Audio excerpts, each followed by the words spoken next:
Hello, everybody. Welcome to the Real Sports Scope on this really nice Tuesday night, October 7th. Got a great show with you for tonight. Going to get into that crazy episode there with Mark Sanchez. Talk a little bit about that. Just finished watching last night's game, the Jaguars and Chiefs. And I wanted to blame the refs and everything, but the Chiefs gave that game away. The Chiefs have nobody to blame but themselves after watching every play of that particular game. Also, going to give you my Power Five. Give you my Power Five. We'll go over that as well. Just a lot to get to tonight.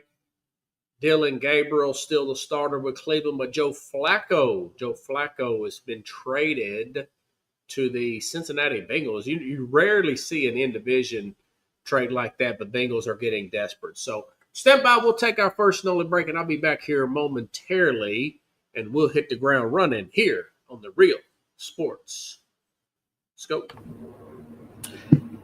Hello, Sports Scope followers. The program has seen tremendous growth since going 5 days a week. I just wanted to thank everybody for your cash contributions and sharing the program with friends and families. Just a reminder, if you want to contribute to the program, go to the Cash App, the cash sign, and Sports Scope. There are other ways to contribute to the program listed at the bottom of the screen. If you want to advertise on the program, go to Sports, that is Sports with an S, another S, Scope, SKOPE, at gmail.com, just like it's listed at the bottom of the screen. Thank you and enjoy the program. All righty, then. I'm back here live. Okay, now, I'll say this. I was 2-3 in the 5 biggest games picks this week, okay? And I like a league that has a weekend of upsets like we had last weekend. You know, Denver over Philadelphia, Jacksonville, mentioned that last night over Kansas City. By the way, that's the first. They were 0-8. They were 0-8 against Kansas City before last night. Trevor Lawrence not ever beat Patrick Mahomes before last night's game. But, you know, Tampa over Seattle. Tennessee was over a touchdown underdog against Seattle or against Arizona. And, of course, New England over Buffalo. Although I took a few of these this weekend, I lost some money. The favorites this weekend, you don't want a league that's overly predictable. And I get a sense that some of these games started to get that way.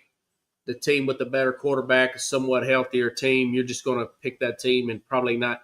I find myself watching less and less of the games per se.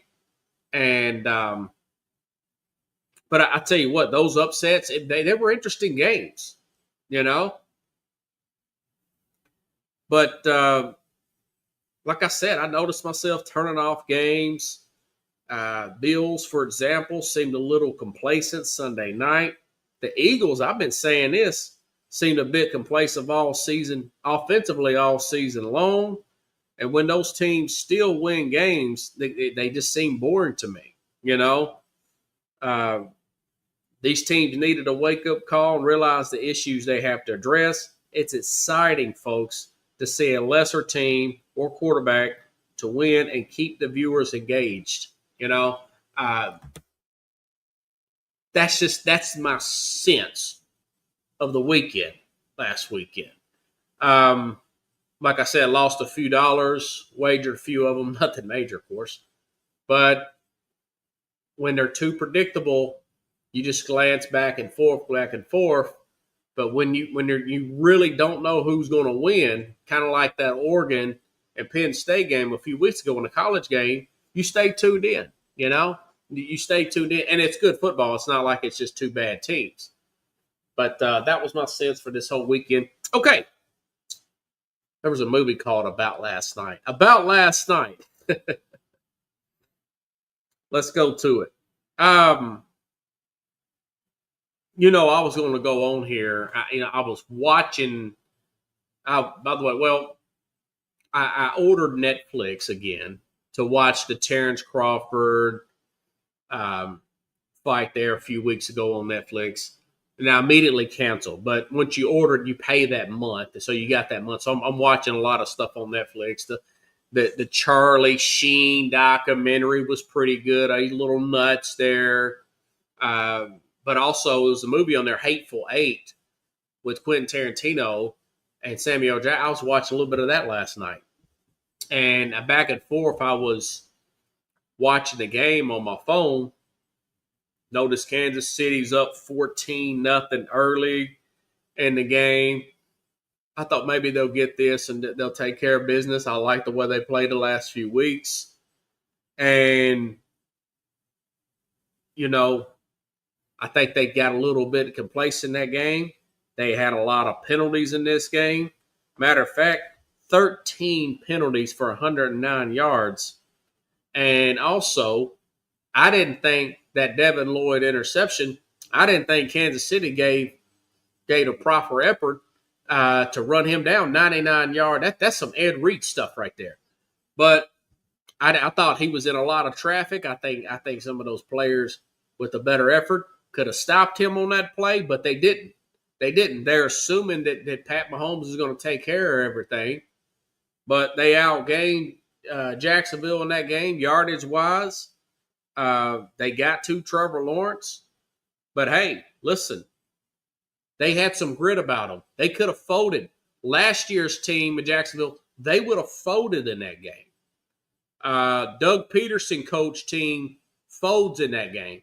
We saw Doug Peterson coach Jacksonville Jaguar teams be bad on the on special teams and whatnot and effort and everything. But Liam Cohen, this head coach here, I think he's the real deal. Now, it's early, but listen, this team is 4-0. They coughed away a few.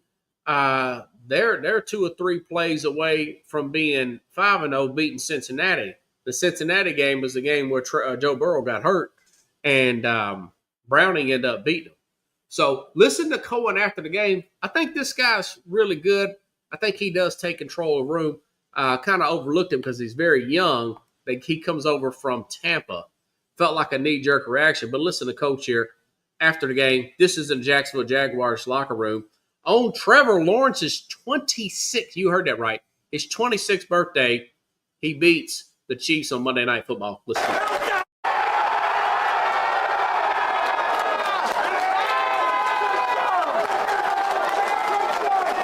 Guys, talk about resilience.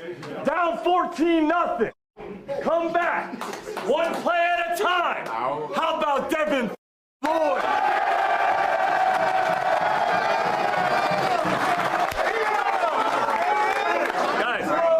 Think about it. All 3 phases made a huge impact in that ball game. All 3 phases. Guys, not much we do is truly the most pretty thing in the world. But guess what, man? Guess what? Guess what? Winning feels good. Winning feels real good. So, man, we got to be honest. Guys, it's not easy to win in this league. It's not. And for us to keep taking steps. Guys, we compete our off. That's the reality, man. That's the reality. We compete our off, and good will happen. I'm proud of you guys. What a great opportunity for us, our team, our fan base. Great opportunity, and you guys stepped up to that challenge, man. Really proud of you guys. And we got a great opportunity, guys, coming back again next week to just keep stacking blocks, guys. This is about us. Let's clean this up. But, guys, I'm so proud of you guys, man. I'm so proud of the way you compete. And I'm so proud to be your coach. Yes, sir. So proud to be your coach. Great job. Trevor Lawrence, get us a break. Let's go.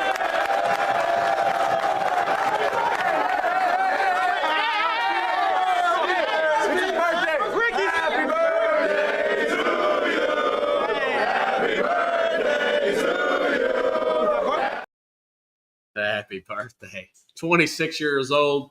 And you listen, I said this from the beginning of the year. This guy's on his third head coach. He's supposed to have been the greatest thing since sliced bread, coming out of Clemson, wins a national championship as a freshman, beats Alabama, big bad Alabama with Clemson. There were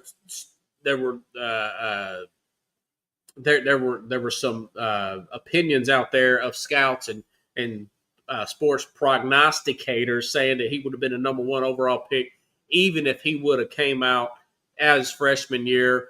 Had issues coming into the league that with the first two coaches, Urban Meyer and, of course, Doug Peterson, getting rid of the football, injuries, too much of a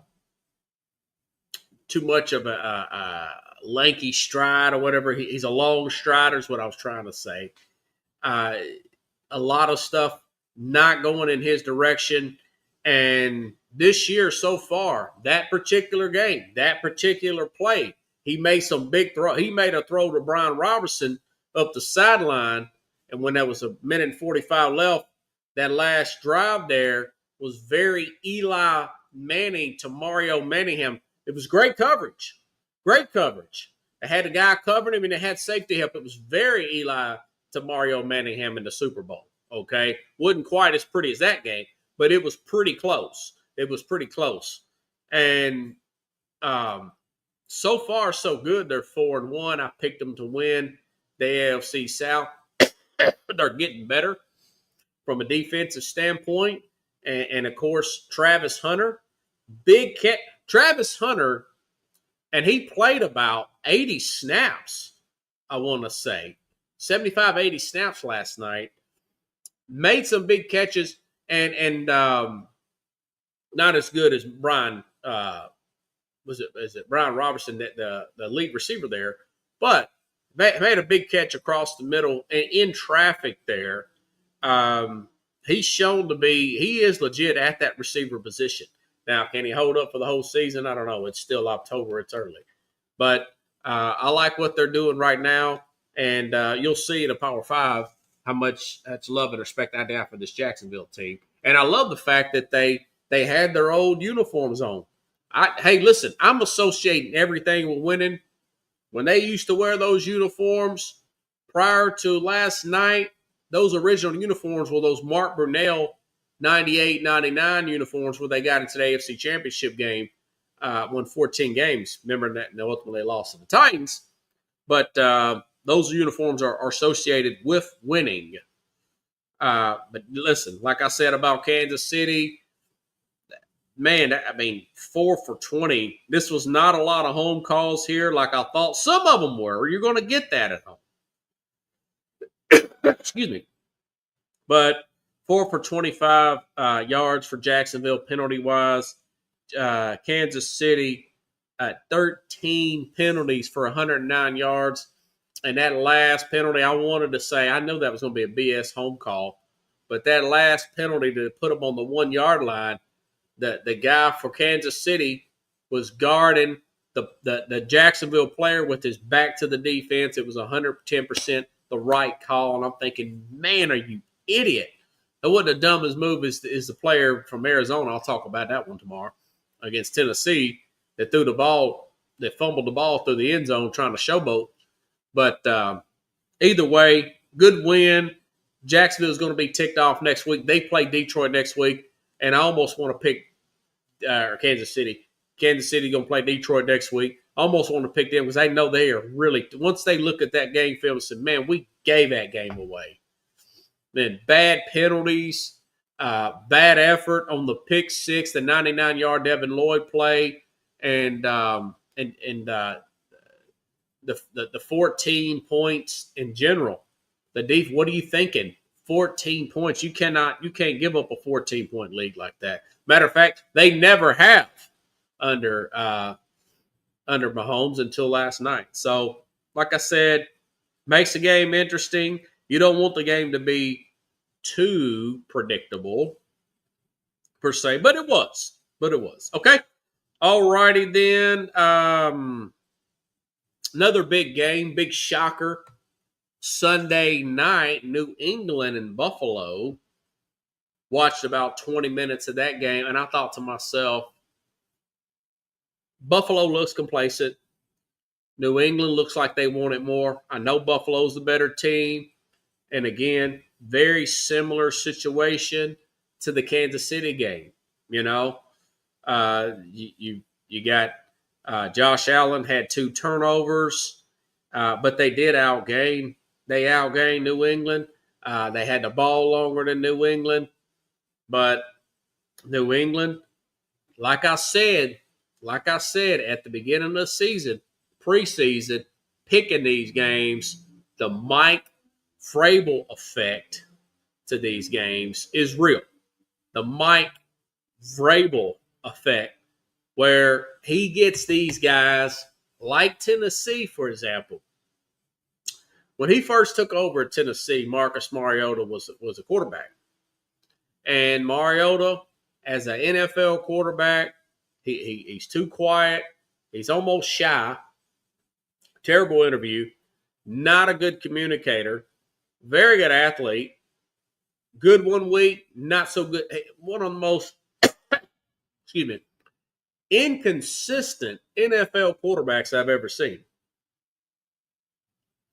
And I remember Dallas was big favorites over Tennessee. 7-8 points. That's a lot in NFL.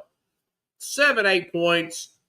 ESPN, talking about that. It was Monday night game, talking Dallas all day. All day. You see it?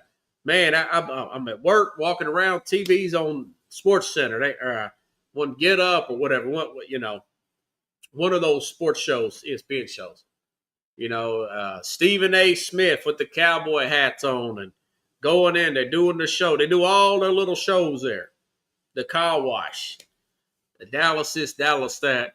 And Tennessee went on the road and beat them in Dallas on Monday Night Football. And I thought to myself, he took a guy like that, a quarterback like Mariota, who had confidence problems, and running and physicality of Derrick Henry and A.J. Brown and the personality of a Mike Vrabel,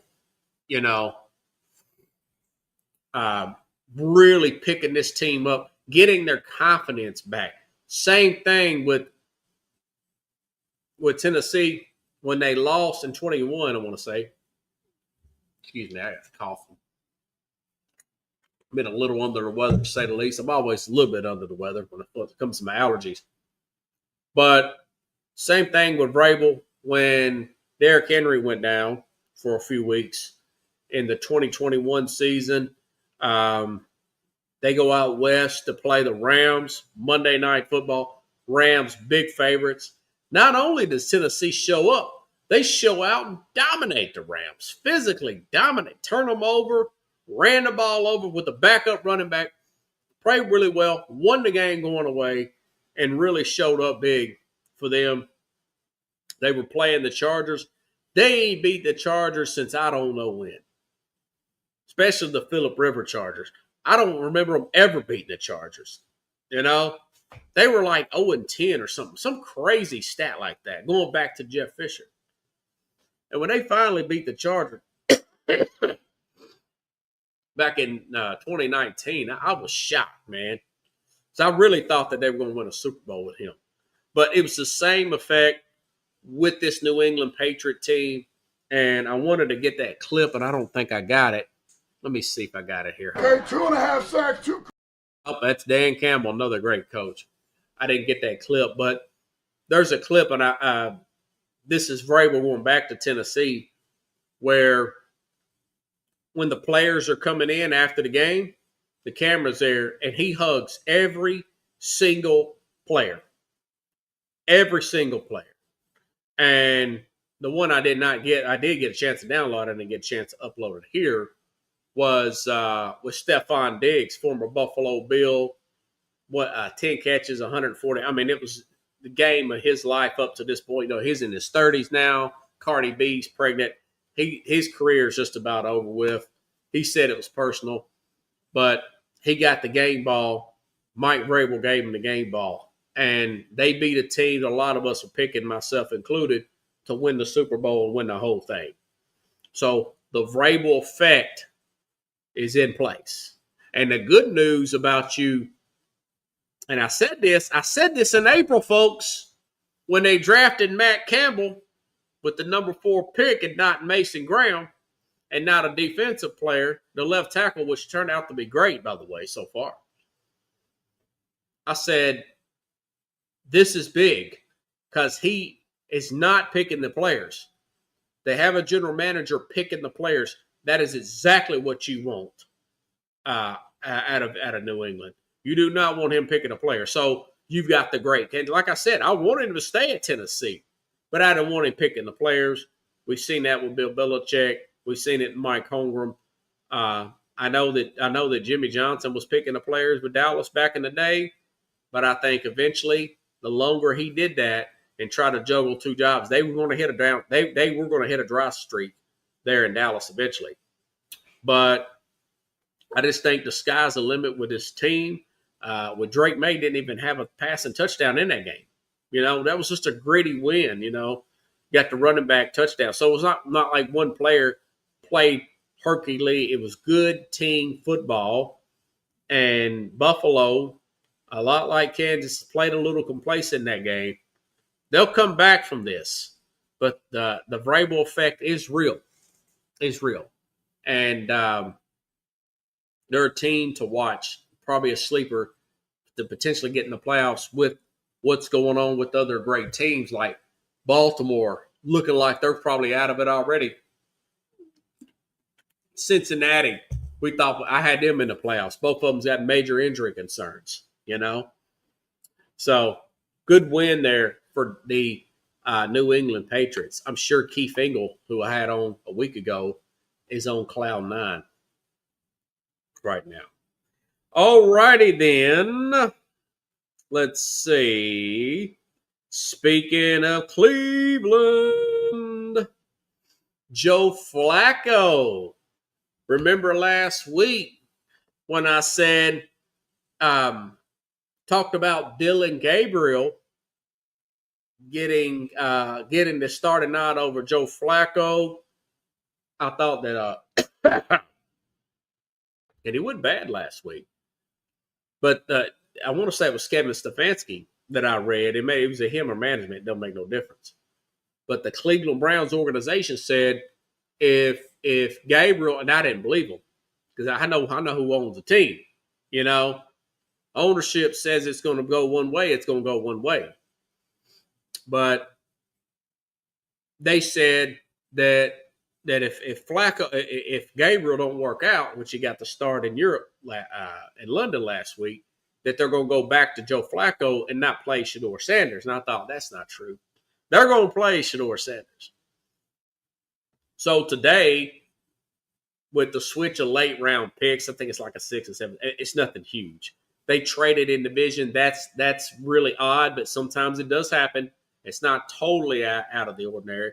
They traded with Cincinnati and with the higher pick swap. And, of course, Cincinnati now has Joe Flacco because Cincinnati's averaging they're getting blown out by an average. The last 3 games, 25-point average. They are getting their teeth kicked in without Joe Burrow. I think a lot of that's on the defense and a lot of that's on Zach Taylor.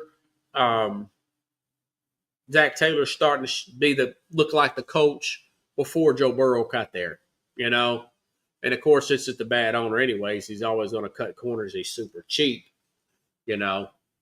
But I'm telling you right now that there's two, Shedeur Sanders, Gabriel, let me look over his stats last week. He wasn't that bad. I want to say, he was 19 of 33, 2 touchdowns, no interceptions, and he ran for 5 yards. They lost 21-17.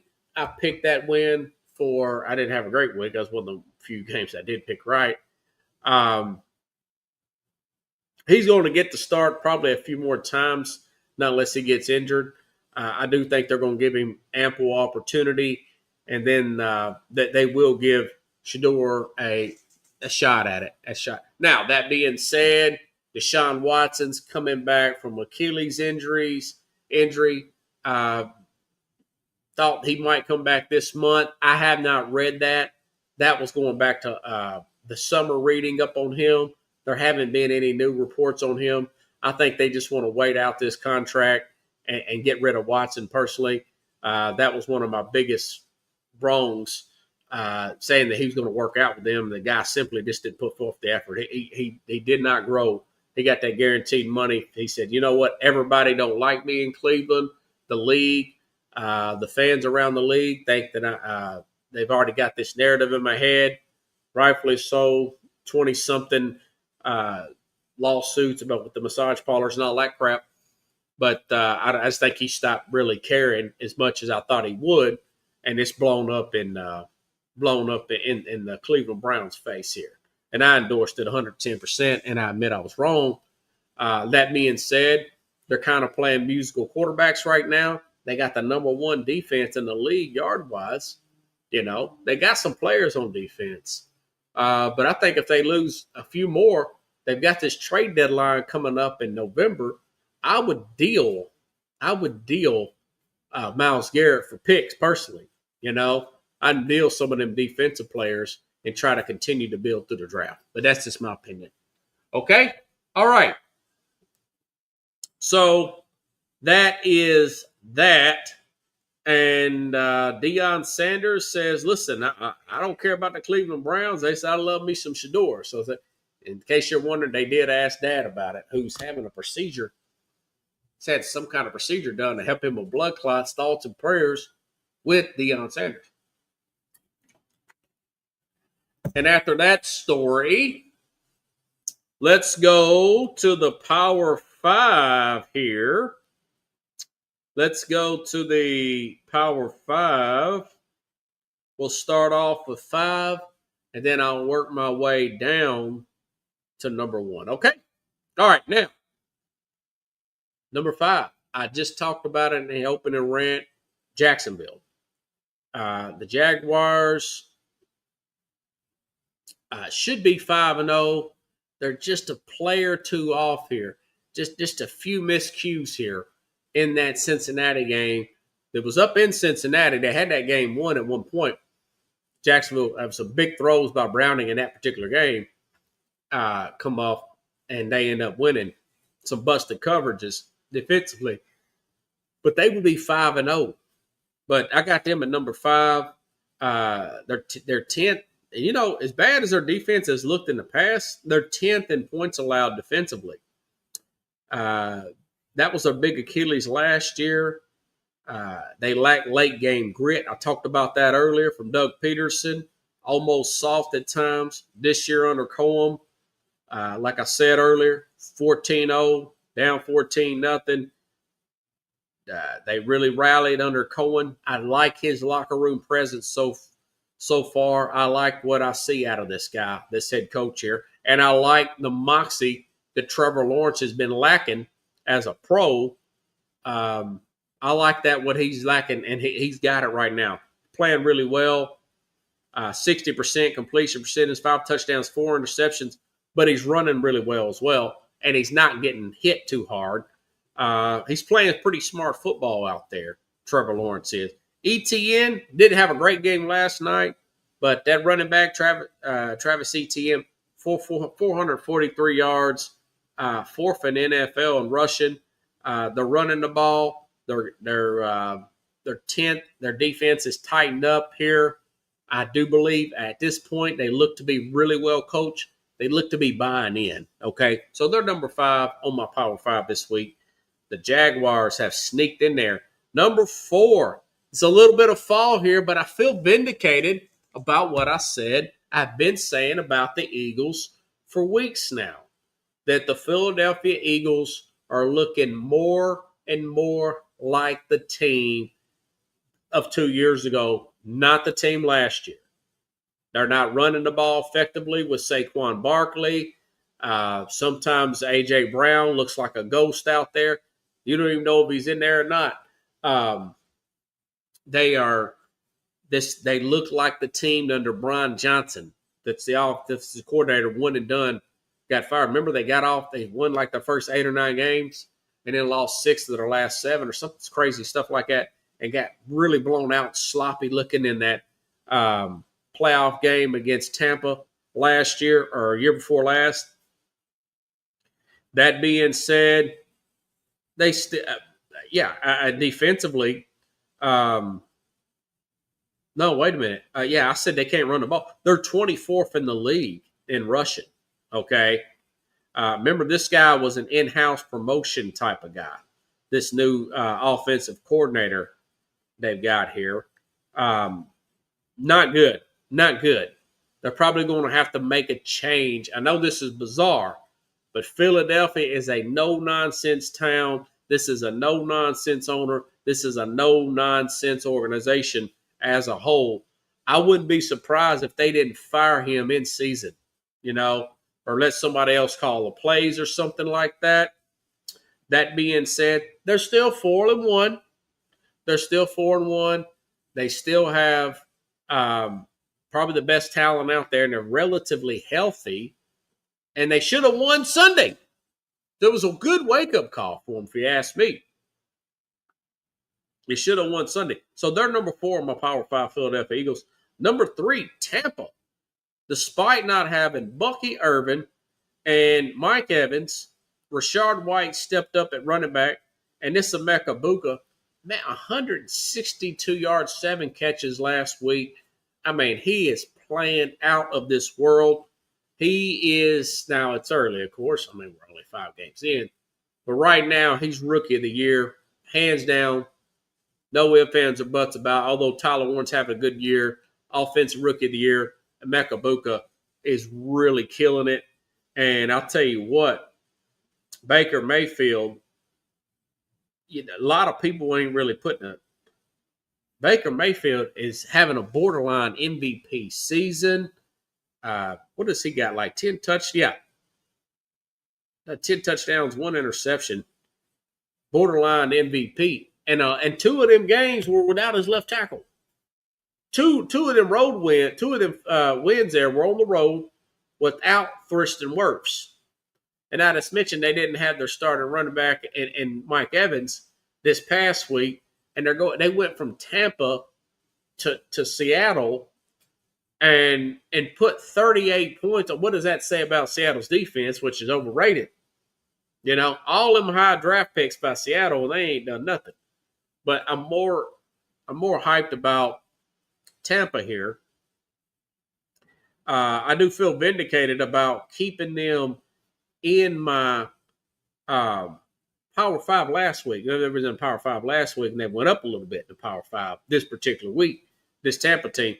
So I got them at number 3, okay? Now, number 2, Buffalo. Despite the loss, I just thought they got complacent. I think Buffalo got a little bored out there, and it looks like that New England wanted that game more.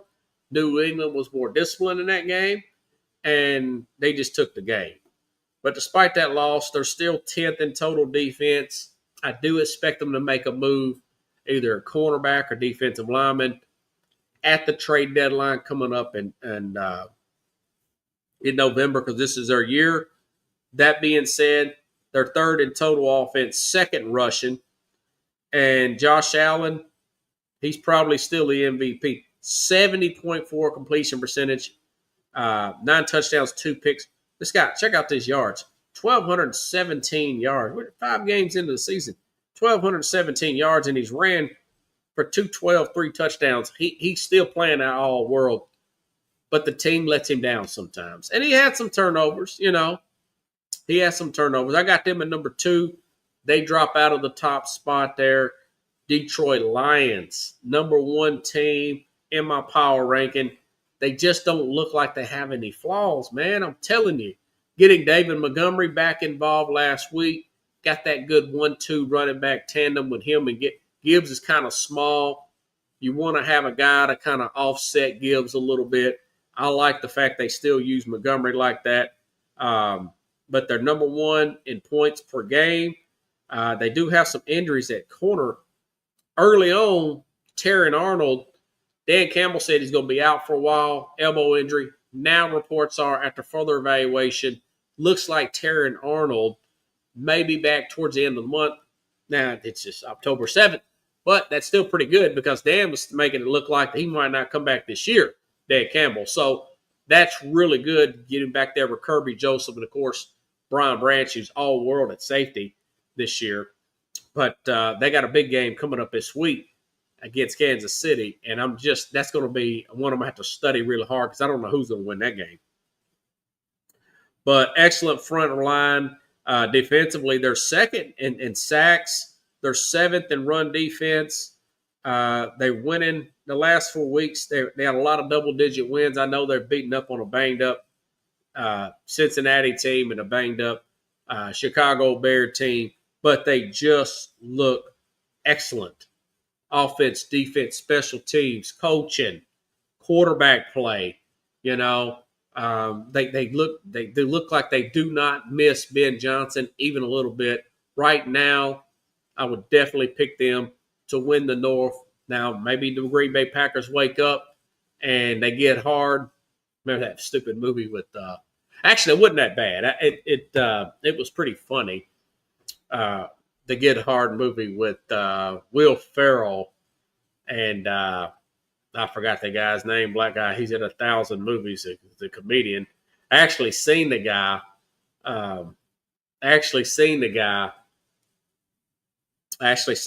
Live, and I can't remember his name. This comedian. Oh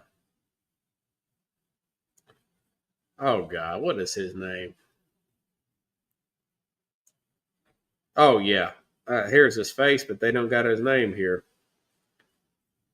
It ain't Chappelle. I'm trying to think. Who was this top guy right here? He comes up on the top. Boy, they give everybody, man. Either way, real short dude. I think that movie Get Hard with him and Will Ferrell is pretty funny.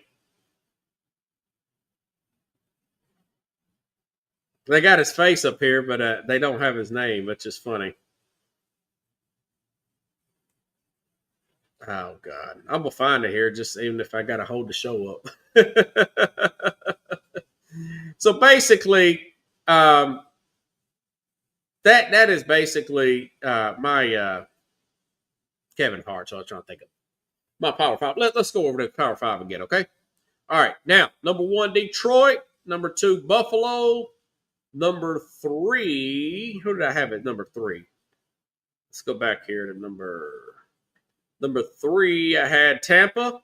Number 4, I have Philadelphia, the Eagles, and number 5, Jacksonville. Now, listen, the Colts are playing really well. You might say, well, let me do that again. Okay, number 5, Jacksonville Jaguars. Number 4, Philadelphia Eagles. Number 3, Tampa Bay Buccaneers. Number 2, Bills. Number 1, the Detroit Lions there. Number 1, the Detroit Lions. What's going on there? I've got your Lions there. What's up, brother? Jeremy. What's going on, Jeremy? From Kneecap Biting. I've got your Lions as the number 1 team in my Power 5. I hope I'm not jinxing you guys. I just think their offensive line, defensive line, coaching, quarterback play. Terran Arnold's not going to be out that long at corner. They said he could be out back by the end of the month. I think they're the number 1 team right now in my Power 5. So, and my man says everybody has us number 1 right now. I'd say 2. Okay. I didn't think that I didn't think everybody would have you at number 1, actually. That's interesting, you know, because I know how the national media likes to go other places rather than a place like a Detroit. I thought they still may go with Philly, even though they lost, or they may go elsewhere. But, you know, listen, some may go with Tampa, but I just think Detroit's got all the balance here right now. I guess they really did look good on that Baltimore game, even though Baltimore was healthy. They got beat fair and square by Detroit. Now, they were banged up against Houston. But a team like the Colts, yeah, they're winning big, but who have they beaten? They beat Tennessee, who's one of the worst teams in the league. They beat the Raiders, who has like 1 win, I think. And they beat Miami, who's probably going to fire their coach at the end of the year. So you combine those, I think those teams are like 1-10 or something. I mean, 2 wins with maybe 3-15 or something like that. Combined record. Those are the teams they beat, and the team they lost to, of course, was the LA Rams. Now, they played well against the Rams, but so I would not put them in the Colts that high. So anyways, that's my Power 5. Got to get to this Mark Sanchez stuff, guys. Because nobody else going to talk about it. Fox sure ain't going to talk about it. ESPN, they reported on it because he's a former NFL player. He's calling the games. But I haven't seen any of the panels talk about it on the shows. Now, podcasts, Marcellus Wiley, smart guy. We got a lot of respect. He's got a YouTube channel. I saw that he's talked about the Mark Sanchez thing. But just to get some of you all up to date, Mark Sanchez, Friday, late Friday into Saturday morning around midnight, was Saul doing, this is from multiple reports, by the way, Mark Sanchez, Saul doing wind sprints. Things carved up in Indy Rams defense, Mark Sanchez. Yeah, here we go. Jeremy, my man, Jeremy here with that. Okay, so anyways, let's go with this. All right. Saul doing wind sprints in an alley outside of a hotel and a Long Miller's pub. At a Long Miller's pub. And a man in a box truck backed up to deliver cooking oil to this hotel restaurant around, like I said, around midnight on a routine delivery. Sanchez seemed to be using the alley for these wind sprints. Now, this already sounds crazy, right? At midnight, you're doing wind sprints in an alley outside of a hotel. I don't know. I might call the police and say, is this guy okay? Is there something wrong with this guy? But that makes no never mind. Okay? Back to the story at hand. He tells this guy that he can't park there, which he's playing security now. Okay? And the guy says that, he's 69, had hearing aids, and says he reeked of alcohol. Plus, that was also charged with him. Public intox on Sanchez as well. But I guess the guy doesn't move. This thing gets physical. Sanchez comes inside this guy's vehicle. You can see his face is cut. This is the 69-year-old gentleman. His face is cut. The guy tries to mace Mark Sanchez. And that doesn't work. Sanchez is still hitting him. He slings him out of the truck. Now, the video ain't been released, but it's going to be released, supposedly. Okay, because this guy's neck had a brace on. I saw the pictures. If you've seen the pictures also, Jeremy, if you've seen the pictures also, and he had a neck brace on his neck. So it looked like he was slung down to the ground out of that truck. That's when he got his knife and he's stabbing Sanchez to get him off of it. Okay? Long story short, there is a video of Sanchez looking like something off of a horror movie. It's October. Walking down the road, bloody, holding his abdomen, holding his side, looking like something out of a Michael Myers movie. Or Texas Chainsaw Massacre or something like that. His whole shirt was bloody. There's some video of that's been released. Him walking through. And I saw a video of this gentleman getting into the ambulance. But this guy has a neck brace on. He's cut on the side. Sanchez goes to the hospital. After the police have been called and everything. He goes to the hospital. Originally reported the 38 former quarterback and Fox Sports color guy was in critical condition Saturday morning. He was in critical condition, later becomes in stable condition on Saturday morning. Okay. And you had the public intox, and then of course you also had felony this was added on. He was charged with unlawful entry of a vehicle, felony battery with seriously bodily harm, was arrested after he was released from the hospital. So, and Jeremy says, I think he's on juice. Okay, so this is, okay. People want to say you have the public intox. Mark Sanchez, folks, my mom watching, my sister, he played big-time college football. He's number 5 for USC, highly sought-after prospect, the number 5 overall pick, New York Jets. Wasn't a bad look. Got the 2 different AFC championship games under Rex Ryan. Really brought him down. Didn't have a really good Sean McVay type of coach or Jim Harbaugh. I think he could have had a much better career if he had one of those guys rather than a Rex Ryan type of guy. No offense to Rex Ryan. And I think he played like 9 years in the league. He's a pretty good color guy. I like the guy. He's 38. But I'm giving you all this context to say this. 38 years old, 3 kids. He's in town on Friday night. He's calling the game Sunday. I don't think that I've been crazy blackout drunk before at a young teenage age when I wasn't supposed to be drinking. I've been that before. A lot of us have. Some of us have not. God bless you if you have not. I don't think that. But it's hard to believe that he was actually just drinking alcohol that night. For those of you who don't recall, I know Jeremy remembers this because he's a football guy like I am and follows these stories. But back in 2016, Chandler Jones, former New England Patriot, back in 2016, tried some synthetic marijuana, and he was in a police precinct, walked up to a police precinct acting erratically.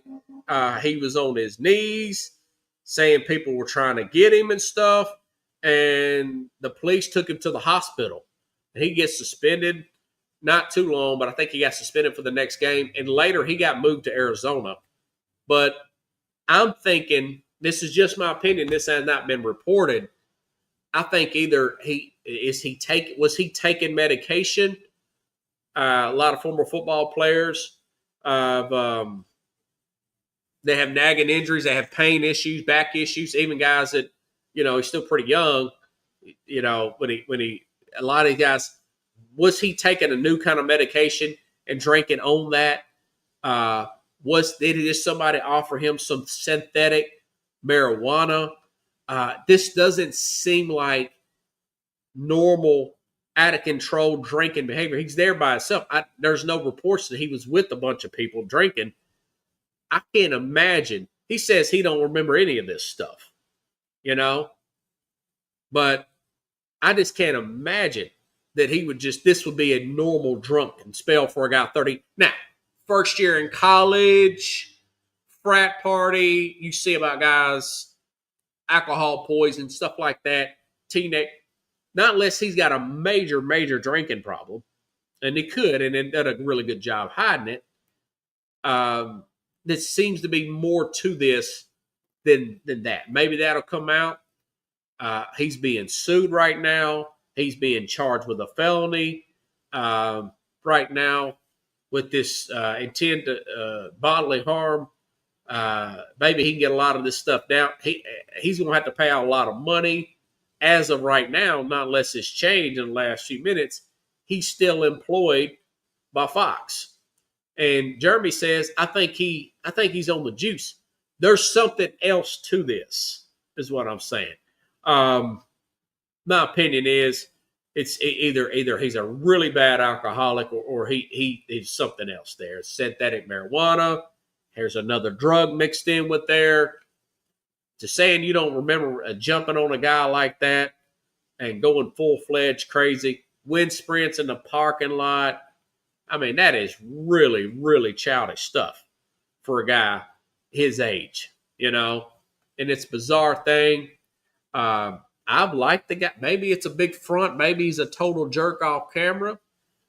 He comes on the Colin Cowherd show all the time, breaking down games, giving his opinion of Caleb Williams and everybody. I've heard him do color. He's one of the better young guys that do cut. I think him and Greg Olson's pretty close to the same age. Former Carolina Panther, Chicago Bear. Greg Olson, I think those guys do great. I don't have any issue with them. You know, I think they were up and coming star. I don't know about stars, but they were pretty good. A lot of the guys I'll turn off. You know, but and the fact that this guy's suing Fox, you just got to wonder if Fox is going to hold on to him, or they'll try to weed him out under the next contract and make it look like they're not kicking him when he's down. But I hope it works out for him. Whatever it is, own it. Grow from. If he does got a problem, maybe if this don't wake him up, nothing will. They said this guy was in critical condition way up in Germany, way up into the morning. I thought he was going to die, you know. And then later on, Saturday afternoon, now it's stable, everything's cool. But I've read when guys are critical or stable, and then they go back to critical and they end up passing away. So I'm glad he didn't die. But if you look at the man he attacked, I mean, that guy's face was cut right across the middle. It looked like maybe he got the knife from the guy and cut him with it. It just looks like a really bad situation all around, you know? And he would have been one of the last guys I would think do something like that, you know? I would think maybe a former linebacker or somebody like that. I can't think of the guy's name, Jeremy, but that linebacker that used to play for Denver, or the linebacker that used to play for, he's long time retired, but he was crazy. Used to take steroids and stuff. He played for Denver. He played for the 49ers. And a lot of you old timers would know his name. I know Pickles, if he's on here, he would know it. But somebody like that, per se. Pac-Man may do something like that. Not a former quarterback. Not a former quarterback. They're usually level-headed. But, yeah, I just think there's more to it than just a really bad alcohol spurge. But, hey, you never know. You never know, folks. But I just wanted to end the show on that. I've got Jason Patterson coming in tomorrow, folks. Make sure and stand by for the program. Tomorrow he covers the Arkansas Razorbacks, Pig Trail Nation. Date for Pig Trail Nation, unless that's changed. I don't think it has. Also, he covers the Kansas City Chiefs. I'm talking about that game they coughed up on Sunday. And I'll get his thoughts about Tennessee and Arkansas going to play on Saturday as well. Get his thought. I got to get everybody's thoughts on this Mark Sanchez situation and whatnot. I think it's a wild, bizarre story. A guy like that get involved in something of that nature. So make sure he'll be back on tomorrow, 30 minutes past the hour, okay? And if you all like the show, share the show. I'll be back on here tomorrow, same time, same place here on the Real Sports Scope. Good night, everybody.